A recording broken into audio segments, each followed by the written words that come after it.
जो second part है पहले क्वेश्चन का ही, प्राकृतिक संख्याओं के समुच्चय कैपिटल एन में। तो कैपिटल एन आप जानते ही हैं कि कैपिटल एन यानी कि प्राकृतिक संख्याओं का समुच्चय, नेचुरल नंबर्स का सेट 1 2 3 4 एंड सो ऑन। तो आप इसमें जानते हैं कि इसके इनफाइनाइट एलिमेंट्स होते हैं प्राकृतिक संख्याओं के समुच्चय में 1 से लेकर इनफाइनाइट तक।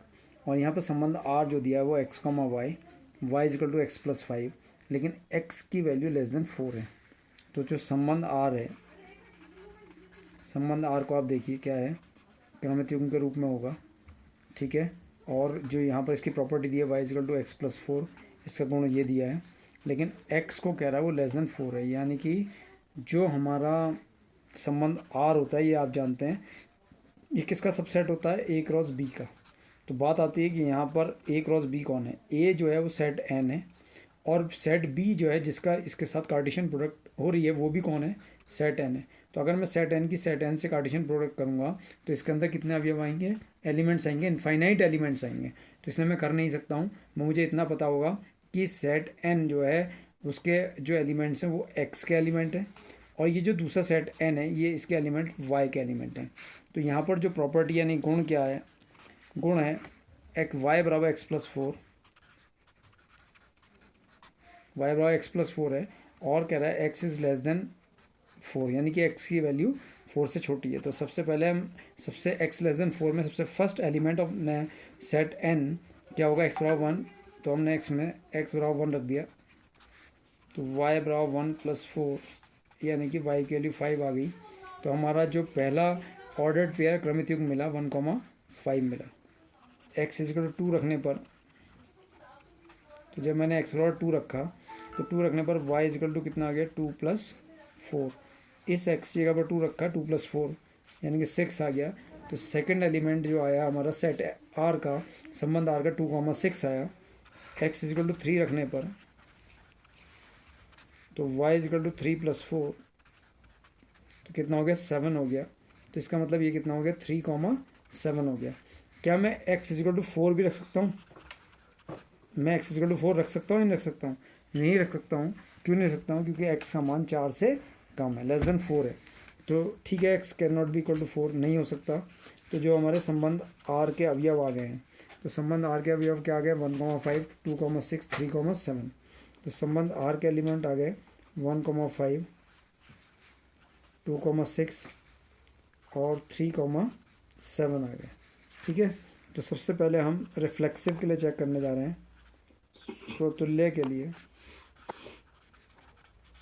तो जब आप स्वतुल्य के लिए चेक करेंगे तो देखिए 1,1 नहीं है, 2,2 नहीं है, 3,3 भी नहीं है। 1,1 doesn't belongs to R, 1,1 R का एलिमेंट नहीं है, 2,2 डजंट बिलोंग्स टू आर, और 3,3 also doesn't belongs to R. So x is not related to x, x का कोई भी संबंध x के साथ नहीं है, इसलिए संबंध R क्या नहीं है, स्वतुल्य नहीं है। संबंध R स्वतुल्य नहीं है। इसके बाद किसके लिए आएगा, सम्मित के लिए। सम्मित का मतलब सिमेट्रिक, सम्मित के लिए। तो सम्मित के लिए आप जानते हैं कि x का जो संबंध y से होता है, y का ही वही संबंध x से होना चाहिए। तो 1,5 आप देख रहे हैं संबंध r में, तो 5,1 कहीं है, नहीं है। 2,6 आपने देखा तो 6,2 होना चाहिए था, नहीं है। 3,7 है, लेकिन 7,3 इसमें संबंध r में नहीं है। तो क्या लिखेंगे, because 1,5 belongs to r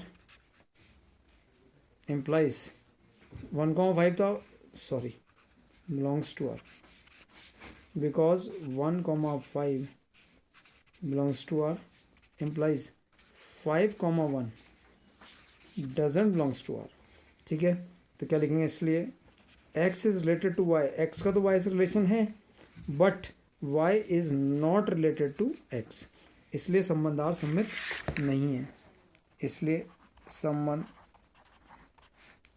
R सम्मित नहीं है।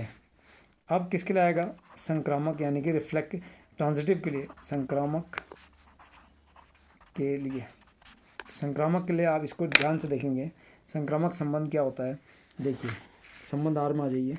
संबंध आर 1,5, तो ये एक्स और वाई है। अब 5 से कौन सा शुरू है, कोई है ही नहीं। 2,6, तो 6 से शुरू होना चाहिए था, नेक्स्ट वाला कोई नहीं 6 से शुरू होने वाला। 3,7 और 7 से शुरू होने वाला कोई भी ऑर्डर्ड पेयर क्रमित युग्म इसमें नहीं है, तो इसका मतलब ये संबंध संक्रामक नहीं है। तो कोई भी दे दीजिए।